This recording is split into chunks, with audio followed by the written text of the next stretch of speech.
What's preparations been like this week? Well, I think it's just like every week. You come and you prepare hard every week. Our kids prepared hard for Nebraska and played hard. Just comes down, like I said all the time, 8 or 10 plays, and those 8 or 10 plays we didn't make. But preparing for Ohio State is a team that has they have for several years. Got outstanding athletes, and it's a difficult team to prepare for.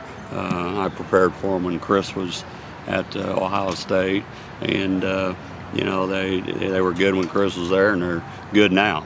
And defensively, they rotate 8 defensive linemen. That's probably where their strength is, and linebacking core. And I think they started some young corners early in the year, but they seem to be getting a lot better. So it's pretty much. I think if you talk to Urban, I think he feels pretty good about his football team.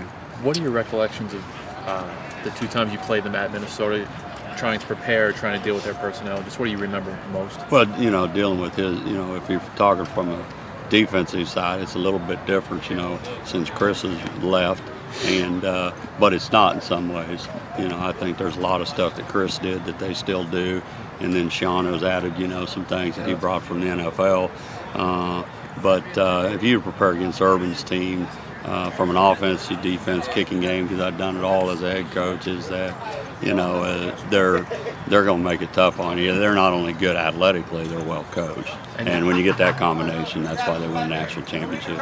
Just to follow that up, what is JT Barrett doing now that maybe he wasn't doing 2-3 years ago when you were first throwing the ball better? Okay, throwing the ball, and they're putting him in good positions to throw the ball.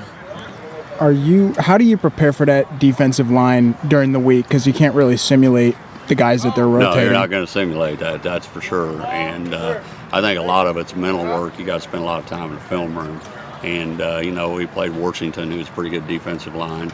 Nebraska had a pretty good defensive line. The difference is these kids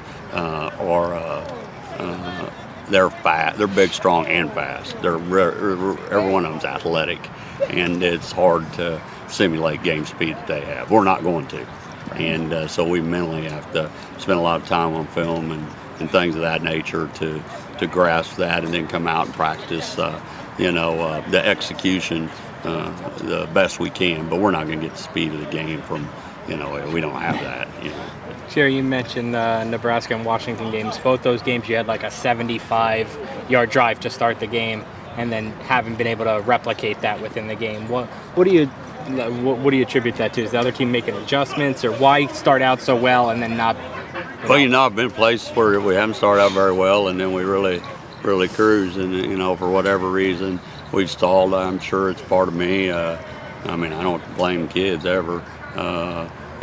Maybe not doing a good enough job for whatever reasons, and we might catch them off balance a little bit, right off the start, and they're not sure about us, and we got there and hit them in the mouth, and we move, and then they wake up a little bit, maybe part of it, but we really moved the ball. It isn't like after that first series that we didn't move the ball. Is that we have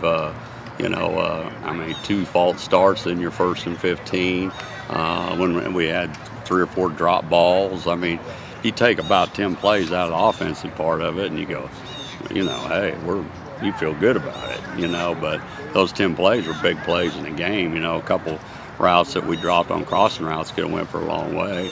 And then, anytime you start 1st and 15 and you're playing a good defensive football team, you're not in very good shape. So I think it's a combination of many things, and we just got to get better together, and we're not playing, our first 3 games a little bit different than a lot of other people's first 3 games. So I think we're still learning about kids and what they can do. I want to ask you about Bo Melton. Just 1 catch through 4 games. What's been the reason that he hasn't really? He's still learning. Yeah. He's still learning. It's hard as a freshman coming in and trying to play big-time college football. You're lining up against Nebraska in front of 90,000 people, and I just think all the young freshmen that are playing, they're still learning, and they go through a learning process. So and I'm not, it's nothing that I didn't figure it happened. You got to play them, and they'll get better as you play them. Two more questions. I guess building off that question, Hunter Hayek started and played pretty well against Nebraska. What did you see from him? Again, a freshman that's learning, and you know, he had a great camp and caught a lot of balls in camp and got his opportunity and did a nice job. I would say with Jonathan Lewis, another guy that's learning, but is it situational again with him this week? You know, if I said that there's a mistake that I made during the game as a coach, is not getting him in the game. And part of the reasons what they did, they were pretty much a base defense before we went into the game, and then they blitzed us about every other snap. And I mean, they showed us stuff. After the first series, you asked me about the first series. After that, they blitzed us 2 out of 3 snaps, and I didn't want to put Jonathan in a bad situation, you know, with some of the things, and probably should have went ahead and done it, and you know, learned by the process, but you know, didn't do it.